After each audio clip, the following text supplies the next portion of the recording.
బిందేశ్వర్ ప్రసాద్ వర్ధంతి సందర్భంగా గత సంవత్సరం నుండి ఆయన పేరు మీద, ఎందుకంటే బీసీల ఆరాధ్య దైవం మన బిందేశ్వర్ ప్రసాద్ కనుక లాస్ట్ ఇయర్ కూడా ఆయన వాళ్ళ మనమడు సూరజ్ మండల్ గారు ఢిల్లీ యూనివర్సిటీ ప్రొఫెసర్ గారి చేతుల మీదుగా ఆంధ్రప్రదేశ్ రాష్ట్ర బీసీవై పార్టీ అధినేత బోడే రామచంద్ర యాదవ్ గారి చేతుల మీదుగా ఈ అవార్డు కార్యక్రమం ఇదే వేదిక మీదుగా అంగరంగ వైభవంగా జరిగింది. అదే మళ్ళీ ఈ సంవత్సరం పురస్కరించుకొని వస్తున్నామంటే ఈరోజు ఈ అవార్డుల ముఖ్య ఉద్దేశం ఏంటి, మన బీసీలంతా ఏకం కావాలని. ఈ బీసీలంతా ఏకం కావాలని మన బీసీ లీడర్లు ఏం చెప్తారు, అగ్రవర్ణాల పెత్తనం ఎక్కడ ఉండాలి, మన బీసీ వాళ్ళకు ఉంటే మనకు గంటే వస్తుంది అంటారు. కరెక్ట్. మరి ఈ అగ్రవర్ణాల పెత్తందారులకి వెళ్ళి బీసీలను ఇలా ఎవరు దొరుకుతారు, బీసీలను మనం ఒక బీసీలో ఇంకొకరు అనగదొక్కుతున్నారు. ఒక బీసీ ప్రోగ్రామ్ చేస్తుంటేనే ఇంకో బీసీలు అనగదొక్కుతున్నారు.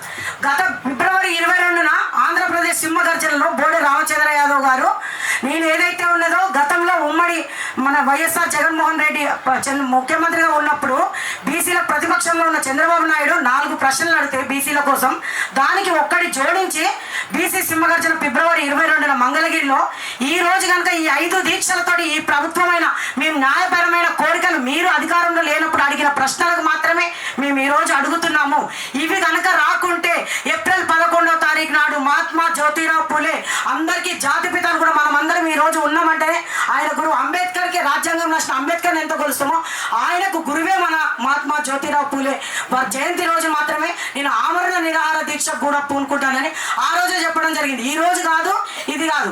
అంటే మన బీసీలు ఉన్నప్పుడు ఇక్కడ పోయి కొంతమంది బీసీలు ఏం చేస్తారు, ఇక్కడ ఏం వెలగబెట్టలేరు, తెలంగాణలో ఏం వెలగబెట్టలేకుండా ఆంధ్రప్రదేశ్ ముఖ్యమంత్రి గారిని కలిసి ఒక మనిషి చావుతోటి ఈ రోజు 3వ రోజు దీక్ష జరుగుతుంటే చావుకు సిద్ధమవుతుండే ఈ అగ్రవర్ణాలు పెత్తనం చేసుకుంటూ ఈ రోజు కూడా చావుకు సిద్ధమై రామచంద్ర యాదవ్ ఉంటే ఒక్కడు కూడా స్పందించకపోగా పోయి ఆ అగ్రవర్ణాలకు పోయి లెటర్లు ఇచ్చుకుంటా మాకు బీసీలకి అని ఏం వెలుగబెట్టిరయ్యా మీరు బీసీల కోసం?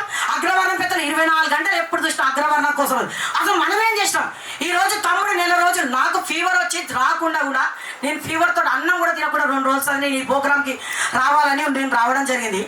తమ్ముడు నెల రోజుల సంది తిరుక్కుంటా అవార్డులు ఇవ్వాలి, ఎక్కడ లేని విధంగా బీపీఎం అండర్స్ అవార్డు ఇవ్వాలని ఈ రోజు కోరుకునే విషయం కాదు ఇది.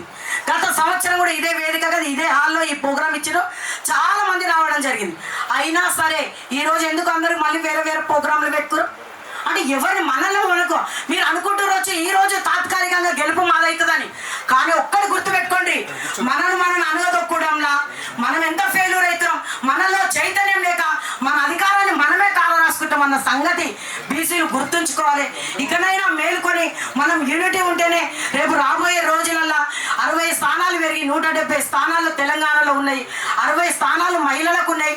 బీసీల కోసం కష్టపడి ఏదో రకంగా వచ్చినాయి. మనకు ఆల్రెడీ రిజర్వేషన్లు కూడా ఖరారైతే కనీసం ఇప్పటికన్నా జనరల్ స్థానంలో కూడా మొన్న స్థానిక సంస్థల ఎన్నికల్లో కూడా బీసీలు ఎస్సీలు గెలిచిరంటే అది మనలో వచ్చిన చైతన్యం. కానీ ఒకటి పక్కోడే మనమే కాలు బట్టి గుంజడం మానుకొని ప్రజెంట్ ఎక్కడైతే చైతన్యం ఉంటుందో మనం చైతన్యం మన అధికారం దిశగా పోతే రేపు భవిష్యత్తులో మనకు ఉంటుంది.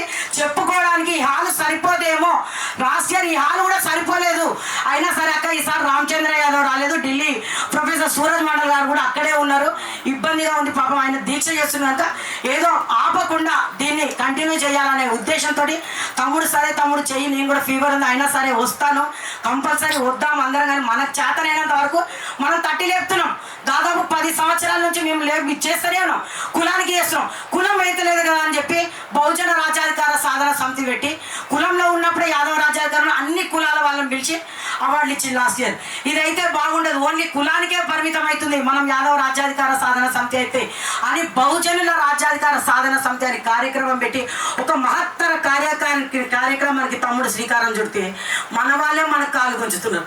ఎక్కడ బాగుపడతాం? ఒక ఆర్థికంగా ఉన్నాడంటే ఆర్థికంగా కూడా లేడు.